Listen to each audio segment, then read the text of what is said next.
안녕하세요. 네, 반갑습니다. 오늘 이제 경제법 여러분 변호사 시험 이제 선택 과목을 좀 같이 해야 되겠는데요. 아무래도 선택 과목에 대해서 경제법은 좀 이제 선호도가 좀 떨어지기도 합니다만은 사실은 제가 볼 때는 제가 경제법을 해서 그런 것이 아니고 굉장히 범위를 축소시킬 수 있고 고득점 맞을 수 있습니다. 사실 여러분들이 이제 좀 시간을 좀 덜 투자해서 그런데 제가 이번에 이제 마음먹고 여러분에게 경제법 강의를 좀 하려고 합니다. 한동안 이제 제가 과거에는 이제 1회, 2회, 3회, 변호사 시험 1회, 3회, 4회까지 제가 이제 경제법 강의를 했었고요. 그때 잠시 제가 이제 외국에 유학 가느라고 못했다가 이제 작년에부터 이제 경제법을 강의하게 됐는데 뭐 필요에 의해서 학생들에게 조금이라도 도움이 될까봐 제가 강의를 준비를 좀 해봤습니다. 그럼 여러분들이 좀 같이 경제법을 선택하신 분들은 저와 함께 잘 따라오시면 좋은 결과가 있을 것 같고요. 그리고 선택 과목은 뭐 그렇게 지금 해도 늦지 않습니다. 늦지 않고 그렇게 양이 많은 것도 아니고 마음먹고 이렇게 좀 보고 난 다음에 시험장 가서 조문만 좀 잘 찾는 연습만 하시면 정말 선방할 수 있습니다. 그렇기 때문에 여러분 희망을 가지고 같이 해보시면 좋겠습니다. 아무래도 처음 하시는 분들도 있고 또 경제법에 대해서 조금 이제 알고 싶어하는 사람도 있기 때문에 저는 이제 기본 강의 겸해서 핵심 정리 강의인데 좀 경제법 과목에 대한 OT를 좀 하겠습니다. 좀 하고 여러분하고 진도를 나가도록 하겠습니다. 오늘 첫 시간이니까 이제 경제법의 특성이죠. 뭐 간단하게 우리가 기본적인 생각을 한번 가져보도록 하겠습니다. 물론 이 자체가 우리가 경제법을 아는 데 상당히 도움이 될 수 있어요. 이 경제법은요, 사실은 공법도 아니고 사법도 아닙니다. 아니고 혼합된 제3의 영역이고요. 이 법들 중에서 가장 최근에 뭐라고 할까요? 19세기 때 있죠. 이때 만들어진 법이라고 보시면 됩니다. 필요에 의해서 만들어진 법이고요. 그러다 보니까 약간 혼동스러운 부분도 있긴 합니다. 그런 특성을 갖고 있고요. 그리고 이제 변호사 시험을 떠나서 우리가 강학상으로도 그렇고요. 경제법은 이렇게 독점규제법하고요. 독점규제 및 공정거래에 관한 법하고 소비자 보호 관련법 일부를 합쳐서 경제법이라고 합니다. 통칭. 사실 경제법은 뭐 굉장히 범위가 넓을 수 있지만 그나마 이제 전통적으로 이제 이렇게 굳어졌다고 할까요? 시험에도 그렇게 나오고 하기 때문에 독점규제법하고 소비자 보호 관련 5개의 법을 합쳐서 우리가 경제법이라고 합니다. 그래서 여러분들은 경제법을 바라볼 때 2가지 관점에서 바라볼 수 있어야 됩니다. 알겠죠? 여기는 어떻게 보면 기업에 대한 규제라는 느낌이 좀 들고요. 여기도 물론 기업의 규제지만 소비자 보호를 위한 강행적 성격을 갖고 있다. 뭐 이런 내용을 한번 갖고 있고요.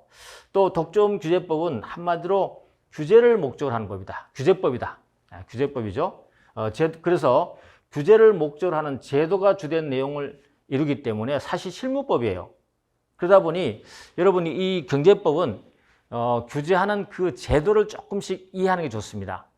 물론 이제 조문만 막 이렇게 보면 할 수도 있지만 사실은 조금은 우리 경제법에 대한 기본적인 약간의 백그라운드를 가지면서 법을 좀 읽어 나가는 것도 괜찮거든요. 그래서 그렇기 때문에 이런 강의가 필요한 것이고요.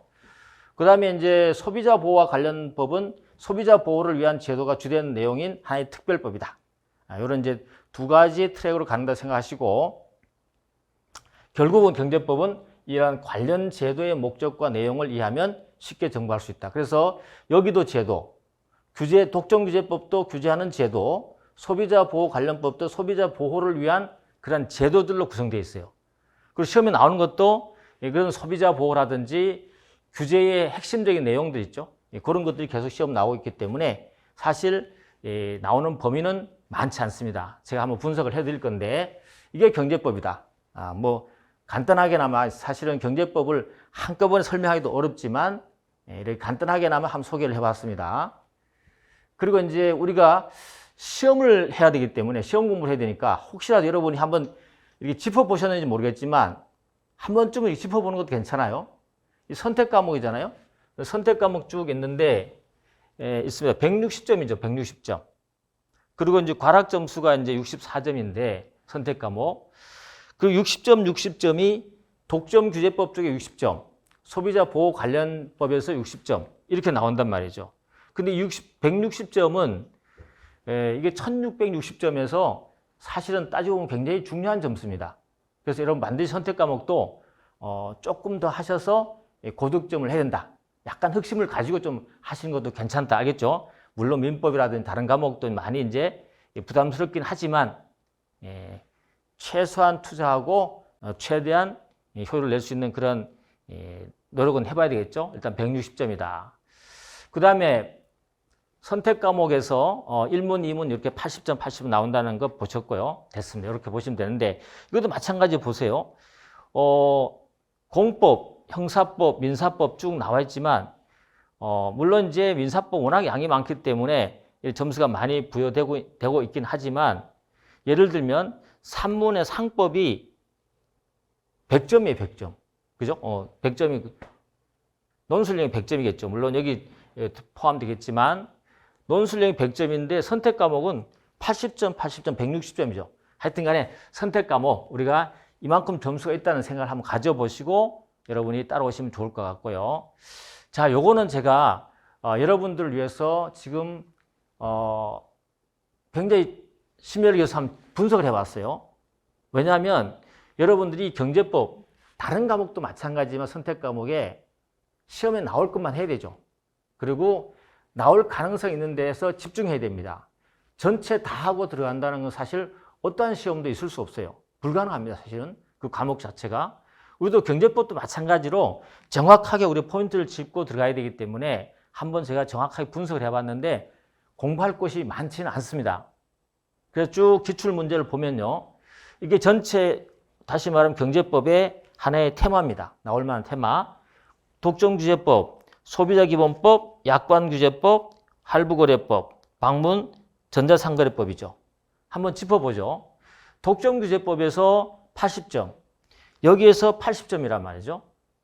그럼 가보면 독점규제법이 이게 주제가 많아요. 그리고 양도 많을 수 있는데 또 실무법이고 또 행정법도 성격을 갖고 있기 때문에 굉장히 단순합니다. 이 단순 암기 사항들은 시험에 잘 안 나와요. 조문 보면 그대로 나오기 때문에. 그나마 이제 이론적으로 의미가 있고 제도적으로 독점규제법 원래 목적에 취지에 맞는 제도의 목적에 맞는 것들이 시험에 나올 수밖에 없어요.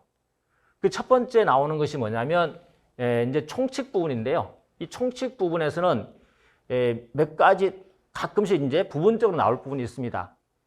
적용 범위라든지 또는 적용 제외라든지 이런 것들을 함께 역외 적용이 있죠. 그런 부분을 검토해 보면 되고요. 그 다음에 시장 지배적 지위 남용 금지는 늘 나올 수 있겠죠. 근데 이게 12, 15, 19, 21 매번 있죠. 해를 건너서 한 번씩 나오거나 뭐 2년 건너서 한 번씩 나오고 그렇죠. 그 다음에 기업 결합 제한과 경제력 집중 억제는 양도 많을 뿐만 아니라 사실은 여러분이 시험에 안 나온다고 생각하시면 좋겠습니다. 지금까지 15회 딱 한 번 기업 결합에 대한 예외 규정이 한번 나왔었는데요. 사실 이 시험 내기도 굉장히 어렵습니다. 경제력 집중 억제 제도 자체가 굉장히 까다롭게 되어 있기 때문에 지금까지 안 나오는데 여러분한테 나올 일이 없겠죠. 그래서 이 3장, 4장은 과감하게 빼는 겁니다. 이렇게 자꾸 줄여 나가셔야 돼요. 그리고 부당공동행위 제한 보십시오. 그 다음에 불공정 거래행위 보십시오. 계속 거의 매년 나오다시피 두 개 나오죠. 이 부분을 집중적으로 하는 겁니다. 아시겠죠? 그래서 일단 두 개 주제 제대로 하고요. 그 다음에 재판매 가격 유지 행위는 아주 간단합니다. 다시 말해서 불공정 거래 행위에서 이 가격 남용 행위 있죠? 이 가격 남용 행위에 대한 부분을 따로 이제 가격 구속되는 부분이죠. 이 부분을 따로 뽑아서 재판매 가격 유지 행위로 만들어 놨기 때문에 양이 많잖아요. 한 제도를 준비하시면 되고요. 그 다음에 사업자 단체도 하나의 독립된 제도이기 때문에 뭐 가끔 나올 수 있기 때문에 한번 준비하는데 양이 많지 않습니다. 그 다음에 뭐 전담기구, 뭐 공정거래위원회, 한국공정거래조정원, 분쟁조정제도, 그 다음에 뭐 조사 등의 절차, 뭐 과징금, 부가징수 이런 것들이 나올 가능성이 거의 없어요. 사실 나온다 하더라도 그냥 그 부위에 가서 조문 찾아서 그냥 쓰면 됩니다. 다른 내용이 없어요. 그래도 나올 가능성이 없지만 지난번에 한번 이제 여기에서 나올만 했던 게 제가 짚었던 거였는데 10장의 그 조사 등의 절차에 보면 동의의결 제도라는 게 있어요. 이 동의의결 제도는 이 절차 속에서도 독립적인 의미가 있습니다. 많이 활용도 하고요. 그렇기 때문에 나왔던 겁니다. 그래서 뭐 21년에 나왔기 때문에 좀 지나고 또 나올 수 있기 때문에 이제 한 번은 준비만 해놓으면 되겠죠. 그 다음에 이제 금지 청구 및 손해배상 부분이 20년 하고 나왔죠. 이 부분도 앞으로도 한번 나올 가능성이 있습니다. 왜냐하면 법이 바뀌어서 이 금지 청구가 들어갔고요. 그 다음에 손해배상에서 이 보완된 게 많습니다. 보완된 게 많은 조문이 많기 때문에 이걸 한번 제대로 준비해 놓으면 돼요. 징벌적 손해배상 제도하고 전체적으로 딱 하나 준비하면 됩니다. 많이 보완됐어요, 이번에요. 그래서 20년에 바뀌면서 뭐 그 정도 하면 되고 나머지 여기서 13장 적용죄 부분도 한번 체킹은 하고 가야 돼요. 판례도 있고 하기 때문에 이런 것들은 판례보다도 조문의 내용으로 한번 나올 수 있기 때문에 이거는 앞쪽에서 총칙 부분에서 제가 다뤄드리겠습니다. 나머지 볼 거 없어요. 그 다음에 소비자기본법은 정말로 크게 나올 부분은 없고요. 뭐가 있냐면 14, 16에 나왔다 하더라도 저겁니다. 소비자 분쟁 해결. 소비자가 피해를 당했을 때 구제받을 수 있는 방법이 소비자 분쟁 해결 제도가 소비자 기본법에 있거든요. 그거 보시면 돼요. 그 주제 한번. 그 다음 나머지는 약관규제법인데 거의 매년 나옵니다. 나올 수밖에 없어요.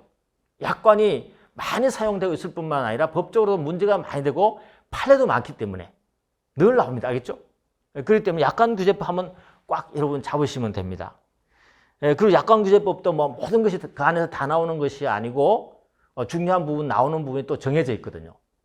그 다음에 할부거래법도 이미 작년에 또 나왔습니다만은 내년에는 뭐 나올 가능성이 좀 희박하지만 그래도 할부거래법의 소비자 보호 관련되는 그러한 철회권이라든지 이런 부분에 기본적으로 정리할 건 정리해 두셔야 됩니다.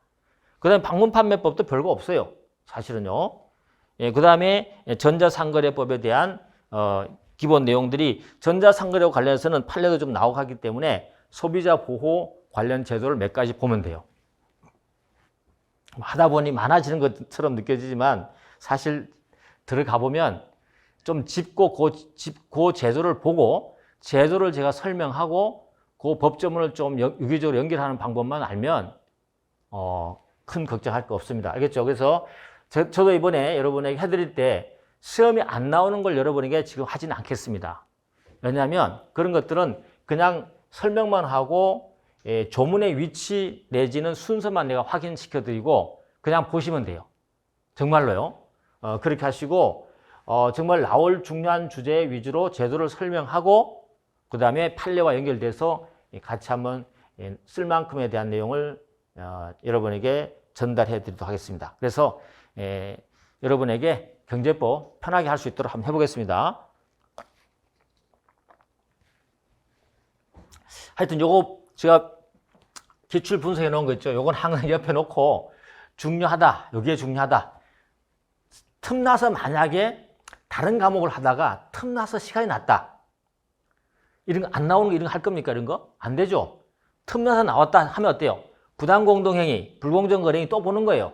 보시고 약관규제법 보십시오. 알겠죠? 이런 식으로 일단 보면 됩니다. 자, 넘어가 보겠습니다. 뭐 출제빈도 경량은 뭐 조금 전에 분석했기 때문에 제가 더 하지 않겠습니다만은 하나 특징적인 게 하나 있다면 불공정 거래행위 관련 주제는 매년 나옵니다. 무조건 준비하셔야 돼요. 알겠죠? 매년 나옵니다. 그래서 불공정 거래행위 관련 주제는 매년 출제된다. 그 생각을 하시고 나머지 주제는 경련으로 하거나 이렇게 나온다는 거 알아두시고요. 됐습니다. 그리고 특징적인 점은 기업 결합 제한과 경제력 집중 관련 주제는 여러분이 좀 안 나온다 생각하시고 거기에 지금 만약에 혹시라도 내가 시험 보는 게 나오지 않을까라고 하는 것은 별 의미 없습니다. 확률적으로 그렇고 그리고 여러분들이 효율적인 면에서 의미가 없습니다. 만약에 불타로 나왔다. 그 조문을 찾아서 알아서 보시면 돼요. 알겠죠? 제가 나중에 이제 굳이 나온다면 기업 결합 제한과 관련해서 조금 보완된 게 있는데 그 부분이 나올 수 있다면 제가 한 번 정도 짚어드리도록 하겠습니다. 됐죠? 그래서 하여튼 시간을 최소화시켜서 여러분이 할 수 있도록 하면 될 것 같아요. 자, 그 다음에 뭐 수험 범위 설정 별거 없어요. 조문하고 판례만 있죠. 조문 판례. 이론도 없습니다. 여기는 실무법이기 때문에 이론은 뭐 기본서에는 이론들이 많이 연결되어 있는 부분이 있지만 시험장에 쓸 필요 없습니다. 정말로요. 그리고 조문과 판례. 그렇다고 판례도요. 여러분들이 특별히 판례를 찾아서 너무 그 지문을 암기하려고 할 거 없고요. 제도를 이해할 때 그 제도와 관련되는 판례 정도만 잘 기억하시면 돼요. 많이 그렇게 확대할 필요 없어요. 그리고 또 기출문제를 통한 수험 범위 됐고요. 그래서 하여튼 수험 범위를 과감히 줄이고 출제 가능 주제로 정조준하자. 됐죠? 그리고 제가 볼 때는 그런 생각이 드는데 제가 이제 로스쿨에서 강의하고 가르쳤던 학생들 중에 합격한 학생들이 자기는 경제법 때문에 합격을 했다. 경제법이 효자 과목이다. 물론 다른 선택 과목도 그럴 수 있겠죠. 근데 어떻게 자기는 경제법을 선택했는데 점수가 너무 잘 나와서 그게 효자 과목을 했답니다. 그래서 여러분도 이러한 선택 과목을 가지고 지렛대로 활용하시면 좋을 것 같아요. 알겠죠? 넘어갑니다. 첫날이니까 이렇게 한번 여러분하고 분위기를 한번 만들어 보도록 하죠. 뭐 학습 방법도 여러분들이 워낙 공부하는 방법 잘 알 거니까 내가 볼 때는 경제법은 제도 이해다. 알겠죠? 불공정 거래 행위가 왜 나와 있고 왜 의미가 있고 어떻게 규제를 하는지 그 다음에 시장지배 사업자가 뭔지를 알아야 돼. 시장지배 사업자가 뭔지. 알겠죠? 뭔지 알고 왜 이렇게 규제를 하고 있는지 그런 것들을 좀 약간 이해를 하고 조문을 살펴보시면 됩니다. 알겠죠? 그리고 마지막에 이제 키워드 정리 좀 하고 암기하시면 됩니다. 자, 그 다음에 뭐 나머지는 여러분들이 다 아는 것들이기 때문에 넘어가도록 하죠. 잔소리가 되겠죠. 그 다음에 이제 혹시라도 여러분 시험 합격할 때까지 혹시라도 경제법 관련해서 질문이 있으면 어디든지 하셔도 됩니다. 그래서 단체 카톡방으로 경제법 교실에서 만들어 놨기 때문에 뭐 하여튼 실명이 아니에요. 알겠죠? 비실명을 하기 때문에 여러분들 얼마든지 물어봐도 괜찮습니다. 그래서 입장 코드 이렇게 한번 보시고 개인적으로 묻고 싶으면 내 마음 오케이라는 개인적 아이디로 여러분 보내면 되고요. 좀 길다 싶으면 이메일로 보내셔도 됩니다. 제가 언제든지 답변을 해드리겠습니다. 알겠죠? 무슨 경제법 관련된 것이라면 뭐든지 알려드리도록 하겠습니다. 자, 그래서 이제 사례 문제 답안과 관련해서 한번 좀 검토를 해드릴게요, 여러분들. 이번에 이제 제가 상법을 하면서 채점도 하고 많이 해봤습니다만은 여러분들이 기본적인 이제 목차 부분이 좀 많이 부족하고요. 기본 목차가 아직 암기 안 된 분들이 꽤 많았습니다. 꽤 많았고 그런 게 있었는데 일단 또 상법하고 아니면 또 다른 과목하고 이 경제법하고는 또 약간 다른 부분이 있습니다. 선택 과목이기 때문에 그런 부분도 있죠. 이론적인 거나 판례 부분이 별도로 이렇게 많이 언급해 줘야 될 내용이 별로 없어요. 없기 때문에 여러분들은 정말로 그냥 그 나온 쟁점이 있으면 아는 문제 나와 있는 그대로 그죠? 그 쟁점을 문제 제기를 해주고요. 반드시 작성해야 되고요. 그 쟁점을 가지고 있죠. 제목을 목차를 잡습니다. 잡고 의, 요건, 효과, 뭐 관련 문제 여기까지 갈 것도 없고요. 의와 요건 정도에서요. 조문으로 다 채워주시면 돼요. 더 많이 가지 마시고요. 그런 다음에 바로 사안으로 들어가시면 정답이 나옵니다. 여기에 뭐 다른 많은 사족을 달 필요가 없어요. 다른 과목하고 좀 달라요. 그렇기 때문에 제도 이해하고 조문 위치 정확하게 알고 무슨 내용인지 알고 있으면요. 이 정도만 쓰시면 돼요. 그리고 사안 푸습만 해주면 돼요. 그래서 좀 다른 과목에 비해서 어떻게 보면 답안 쓰기가 좀 수월한 과목이라 볼 수 있습니다. 그렇게 해주시면 되고요. 뭐 효과까지 검토할 것 없고요. 의 요건 물론 이제 이건 있어요. 특히 이제 불공정 거래행위라든지 이제 부당 공동행위라든지 이런 부분에는 약간의 어떤 부당 공동 형성 과정 속에서 요건이라든지 이런 게 좀 필요합니다. 그럴 때 좀 부분적으로 잘 써주면 될 것 같고요. 자, 이 정도면 확인하시면 될 것 같습니다. 자, 이제 강의 내용은 뭐 제 강의 내용대로 보시면 됩니다. 경제법 전체를 한번 제가 여러분 짚어 드릴 거고요. 주요 주제 관련 제도를 하겠습니다. 그리고 짧은 시간에 한번 여러분하고 경제법을 한번 마스터 해보도록 하겠습니다. 그리고 이제 교재는 이제 자료로 드릴게요. 자료를 드리는데 지금 이제 사실은 좀 이렇게 거의 이제 다 만들었는데 만드는 아직 조금 완성이 좀 덜 됐기 때문에 아마 이제 끝날 때쯤에 여러분에게 완성된 자료를 완전 드리겠습니다. 그러면 여러분이 그걸 가지고 아마 페이지가 130페이지를 넘지 않습니다. 양이 아주 작습니다. 그래서 그 정도 거기에 넣은 내용만 여러분 잘 짚으면서 조문의 위치만 확인하면 아주 최소의 투자하고 최대의 효과를 얻을 수 있을 거라 저는 확신합니다. 따라오시면 될 것 같고요. 누누이 말씀드리지만 경제법 선택하신 분들은 잘했습니다. 알겠죠? 밖에 나가면 할만합니다. 알겠죠? 경제법은 나중에 여러분 도움이 많이 될 수 있습니다. 하시면 될 것 같아요. 자, 강의 계획표는 뭐 그래요. 1회는 뭐 오늘 이제 총칙 부분, 시장지배 사업자나 뭐 경제력 집중 부담 공동인데 오늘은 나가는 만큼 나가보겠습니다. 나가보고 왜냐하면 중간에 중요한 주제만 하기 때문에 독점규제법도 시간이 많이 걸리지는 않을 것 같습니다. 그래서 이렇게 쭉 진도를 나가보도록 하겠습니다. 5회 동안요. 자, 그 다음에 강의 계획 전체 일정인데 여러분이 혹시라도 시간이 된다면 아마 실강 듣기가 어려울 수도 있을 겁니다. 왜냐하면 마음이 또 급하죠. 그럴 때는 여러분들이 다른 과목도 좀 해야 되니까 혹시라도 시간이 된다면 영상 강의로 들으시고요. 진도별 모의고사라고 해서 제가 한번 할 겁니다. 여러분에게 나올 출제될 만한 어떤 그런 주제를 가지고 여러분에게 한번 문제를 풀어볼 수 있는 기회를 한번 줄 건데 살짝 실제 답안을 풀어보는 게 굉장히 좋아요. 너무 좋습니다. 혹시라도 이제 강평은 안 듣더라도 시험은 한번 봐보는 것도 괜찮아요. 그러면 제가 여러분 강평을 한번 해드릴 테니까 볼 수 있도록 꼭 한번 해보십시오. 그래서 4회 정도면 중요 나올 주제를 제가 한번 여러분에게 전부 한번 건드려 드리지 않을까 싶습니다. 알겠죠? 꼭 한번 보도록 하고요. 그 다음에 파이널 최종 정리는 전체를 한번 스크린하는 차원에서 쫙 한번 훑어 드리겠습니다. 그러면 마지막 한번 보면 되고요. 그렇게 가면 돼요. 그리고 파이널 정리할 때는 핵심 정리 특강에서 만들어 놓은 그 자료를 가지고 한번 여러분하고 같이 스크린을 해볼게요. 목차 잡으면서. 그렇게 하면은 뭐 한 3회도 마지막 가면서 한번 더 보면은 되지 않을까요? 어떻게 생각하세요? 청사진은 좁습니다만, 그죠? 가능합니다. 한번 따라와 보십시오. 그렇게라도 해야죠. 뭐 어떻게, 그죠? 따라오시면 될 것 같아요. 자, 이렇게 해서 우리가 이 그림이 너무 멋있지 않습니까? 저는 항상 이렇게 강의할 때마다 좋은 그림을 띄워드리는데 빨리 학교하시고 여기 놀러 갈 생각 하시면서 열심히 하시기 바랍니다. 그리고 공부는 즐기셔야 돼요. 알겠죠? 즐기는 수험생은 똑똑하고 성실한 수험생을 앞설 수 없대요.